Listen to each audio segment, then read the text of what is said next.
The autumn of 1993 brought more than just falling leaves to the quiet district of Honjo. For Takashi and Mei Yamada, it brought the promise of a fresh start in a city that had been unforgiving to them. Tokyo's economic bubble had burst years earlier, leaving the young couple struggling to make ends meet.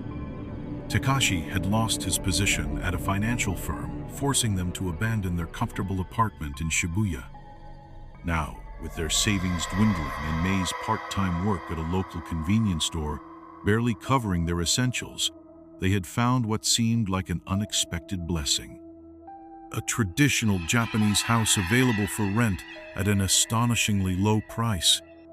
"It's perfect," Mei whispered as they stood before the wooden structure.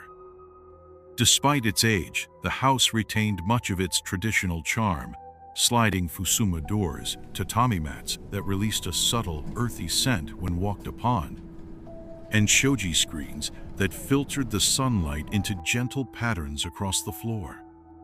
The landlord, Mr.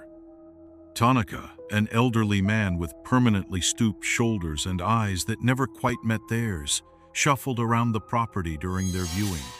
"Not many want traditional homes these days," he explained, gesturing vaguely with a gnarled hand. "Everyone wants modern apartments, concrete, steel, Western toilets." He chuckled, but the sound died quickly in his throat. "Why has it been empty so long?" Takashi asked, noting the slight discoloration of the wooden beams, the way certain corners of the house seemed to hold shadows even in daylight. Mr. Tanaka's eyes darted toward the innermost wall of the main living area, then quickly away. "People today want convenience. This neighborhood is old. Not fashionable." He shuffled toward the entrance. "The price is fair. You won't find better in Tokyo." That much was true, and so, despite the flutter of unease that passed between them, a look exchanged but not acknowledged, Takashi and Mei signed the rental agreement the following day. Moving in took little time. Their possessions had been whittled down to essentials during their financial descent.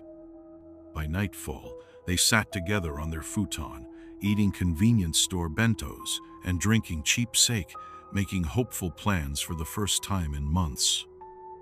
"We can save now," Takashi said, his voice carrying the first hint of optimism Mei had heard in nearly a year. "With rent this low, we can build up our savings again. Maybe in a year, I can start my own consulting business." Mei nodded, leaning against her husband's shoulder. "It feels like we've turned a corner," she agreed. But as she spoke, her eyes drifted to the innermost wall, the one that seemed to absorb light rather than reflect it. She shivered slightly, though the night wasn't particularly cold. Their first night passed uneventfully, exhaustion from moving claiming them quickly. The second night, too. By the third day, they had established a routine. Takashi would spend his mornings sending out resumes and applications, while Mei worked afternoon shifts at the convenience store. Their evenings were quiet but comfortable, as they slowly reclaimed their sense of stability in this old creaking house. On the fifth night, it happened. Takashi jolted awake, his heart hammering against his ribs. Disoriented, he fumbled for his watch. The digital display read 3 a.m. exactly. Beside him, Mei slept soundly, her breathing deep and undisturbed. He was about to settle back when he heard it again, the sound that had woken him. A scream, high-pitched and agonized, it seemed to vibrate through the very structure of the house. Takashi sat bolt upright, adrenaline flooding his system. The sound came again, a woman's voice contorted by what could only be described as primal terror or unbearable pain. "Mei," he hissed, shaking his wife awake.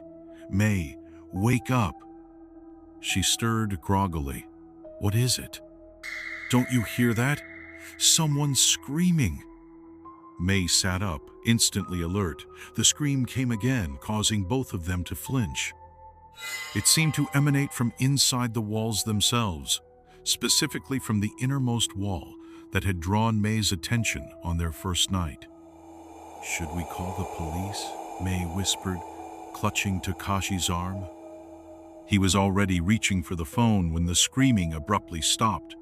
The silence that followed seemed more oppressive than the sound had been. They waited, tense and trembling, but nothing further disturbed the night.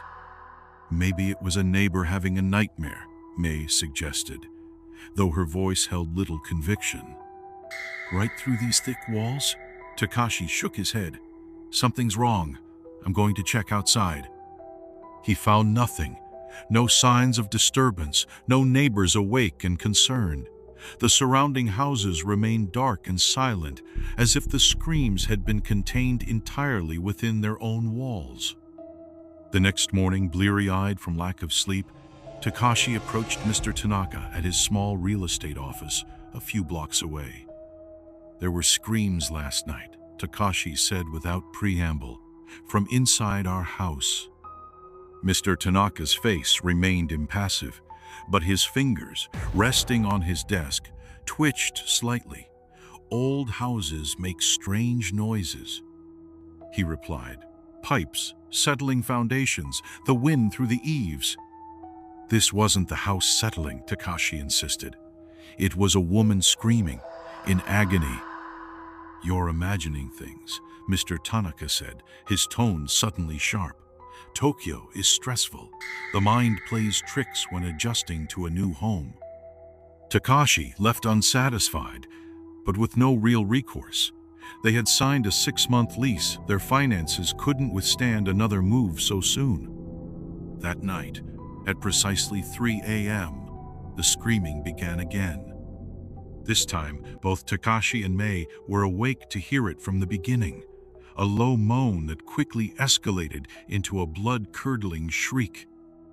It lasted for exactly 3 minutes before abruptly cutting off, as if a switch had been flipped. It's coming from inside the wall, May whispered, her face pale in the dim light from their bedside lamp. Night after night, the pattern repeated. Always at 3 a.m., always lasting 3 minutes, always seeming to emanate from that same innermost wall. Takashi and May began taking turns staying awake, dreading the approaching hour. They tried sleeping in different rooms, but the screams penetrated every corner of the house with equal intensity. After 2 weeks of this torment, their nerves were frayed to breaking point. May had dark circles under her eyes, and Takashi had been rejected from 3 job interviews, his exhaustion evident to potential employers. They had approached neighbors, only to be met with averted gazes and quickly closed doors. One elderly woman had simply shaken her head and muttered, "You shouldn't have taken that house." "We need to know what's in that wall," Takashi finally said, after another sleepless night. It was Sunday. May didn't have work, and they sat at their small table, cups of tea growing cold between them. "What do you mean?" May asked, though she already knew. "I'm going to open it," Takashi replied, his voice flat with determination. "Tonight, before the screaming starts, I need to know what we're dealing with." May wanted to protest but found she couldn't. The constant disruption had taken its toll on both of them. "Okay," she whispered, "but be careful." That evening, Takashi gathered his tools: a hammer, a pry bar, a flashlight. The wall in question was covered with traditional washi paper over a wooden frame. It would be relatively easy to break through. At midnight, they positioned themselves before the wall. The house seemed to hold its breath around them, the usual creaks and settling noises conspicuously absent. "Ready?" Takashi asked, positioning the pry bar against the frame. May nodded, her throat too dry to speak. With a single decisive movement, Takashi drove the bar into the wall. The paper tore easily, and the wooden frame splintered with a crack that seemed explosively loud in the quiet house. May flinched, but stepped forward to help as Takashi widened the opening. Behind the thin wall was a narrow space, what would have been called a witch's closet in Western architecture, a hidden compartment created when the house was partitioned. Their flashlight beam illuminated dust motes, swirling in the disturbed air. And there, folded neatly at the bottom of the cramped space, lay a kimono. It was clearly old. The once vibrant crimson silk now faded to a dull rust color. Elaborate embroidery depicted cherry blossoms and cranes, though time had frayed the delicate stitching. As they stared at it, transfixed, May noticed dark stains spreading across the fabric stains that, even in the poor light, were unmistakably blood. "We should put it back," she whispered, grabbing Takashi's arm. "We should seal up the wall and—" "No," Takashi interrupted. "This is what's causing it. We need to remove it from the house." With determination born of weeks of torment, he reached into the space and grasped the kimono. The moment his fingers touched the fabric, a cold draft surged through the room, extinguishing their flashlight. In the sudden darkness, May could have sworn she heard a sigh not of pain, but of release. They stumbled to find matches, to relight their flashlight. When they finally had light again, Takashi was holding the kimono at arm's length. Up close, the bloodstains were even more evident, concentrated around the collar and sleeves. "Someone died in this," May said, her voice barely audible. "Someone died wearing this kimono." Takashi nodded grimly, and they sealed it up inside the wall. He looked up at the hole they had created, frowning. But why? They decided to burn the kimono. In the small backyard under the waning moon, they placed it in a metal trash can and set it alight. The silk caught quickly, curling and blackening. As the flames consumed it, both swore they could hear a distant keening, not the agonized screams of before, but a mournful wail that gradually faded as the fabric turned to ash. That night, 3 a.m. passed in blessed silence. Exhausted beyond measure, they fell into the first deep sleep they had experienced in weeks. May woke abruptly some time later. The room was dark, but a strange, diffuse light seemed to emanate from the corner furthest from their futon. She blinked, trying to orient herself, then froze as her eyes adjusted to the gloom. A woman stood in the corner. She wore a white kimono, a burial garment, her hair loose and unkempt around a face of terrible beauty. Her skin was paper white, her eyes sunken and dark. But it was her mouth that drew and held May's horrified gaze. It was open, stretched impossibly wide in what should have been a scream, but no sound emerged. The woman's jaw seemed dislocated by the force of her silent cry, her teeth exposed in a rictus of eternal agony. May tried to scream, to wake Takashi, but her voice caught in her throat. The apparition's eyes, previously fixed on some middle distance, suddenly locked with hers. In that moment, May felt a flood of foreign emotions: rage, betrayal, and beneath it all, a sorrow so profound it threatened to drown her. Then, as quickly as she had appeared, the woman vanished, leaving only the impression of her silhouette burned into May's vision. "Takashi," she finally managed, shaking her husband desperately. "Takashi, she's here. She's in the house." The following day, they sought out Mr. Tanaka again, this time with different questions. "Who lived in our house before? Who died there?" Takashi demanded, his exhaustion making him bold. Mr. Tanaka sighed heavily, his facade of ignorance finally crumbling. "It was long ago," he said, his voice suddenly old and frail. "Before my time, but stories persist." According to local legend, the house had belonged to a wealthy merchant in the early 1920s.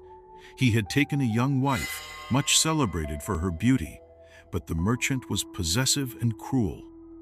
When he suspected his wife of an affair with a local artist, he flew into a rage. "They say he strangled her with her own obi, mister," Tanaka murmured, not meeting their eyes. "While she wore her favorite kimono, a red silk with embroidered cranes, then he sealed her body in the wall." "Her body?" May gasped. "But we only found the kimono." Mr. Tanaka looked up sharply, The authorities discovered the crime when neighbors reported the smell. They removed her remains and buried them properly, but the kimono, he trailed off. It was said to be cursed by her dying breath. The family sealed it away, hoping to contain her rage. "And you rented us this house knowing this?" Takashi's voice shook with anger. "The screaming stopped decades ago," Mr. Tanaka protested weakly. I thought it was over." But it wasn't over. Though the nightly screams had ceased, the silent apparition now appeared regularly. Sometimes in the corner of their bedroom, sometimes at the foot of their futon, sometimes reflected in mirrors or windows when there was no one there to cast a reflection. Always with that impossibly wide, silent scream frozen on her face. May began to find strands of long black hair on her pillow, though neither she nor Takashi had hair longer than a few inches. Objects would move when they weren't looking. A cup placed on the table would be found smashed on the floor. Their clothes would be discovered torn as if by ghostly hands. Most disturbing of all, May began to wake with bruises around her throat, finger marks that matched the size of a woman's hand. "She thinks I'm him," May whispered one morning, examining the purple marks in their bathroom mirror. "She thinks I'm her husband." They tried everything: Buddhist prayers, Shinto cleansing rituals, Christian blessings. They scattered salt in the corners of the rooms and hung protective paper talismans from the doorways. Nothing helped. As weeks passed, they noticed a pattern. The apparition appeared most frequently to May, especially when she was alone. And the ghostly attacks, the bruises, the scratches that would sometimes appear on her skin intensified whenever Takashi raised his voice, even in ordinary conversation. "She sees him in you," a local spiritualist finally told them after being convinced to enter the house. The elderly woman had lasted less than 5 minutes before fleeing, her face ashen. "And she sees herself in your wife. She's reliving her trauma through you both." They broke their lease the next day, forfeiting their deposit and several months' rent. They packed only what they could carry and left the rest behind, unwilling to bring any object from that house into their new life. Years later, they would learn that the house in Honjo had been demolished, the land left vacant. Local children whispered that nothing would grow in that soil, that even weeds withered and died on that cursed plot of earth. But sometimes, on cold autumn nights, when the wind blows just right, residents of Honjo still report hearing a woman's scream at exactly 3 o'clock a.m. A sound that seems to come from everywhere and nowhere, the eternal echo of a rage that found no peace. As for Takashi and May, they never spoke of the screaming house to anyone. But May would sometimes wake gasping from nightmares, her hands clutching at her throat, remembering the face of the woman with the endless, silent scream and wondering if, somewhere in that demolished house, a red kimono with embroidered cranes still existed, sealed within rubble and earth, waiting to be discovered again.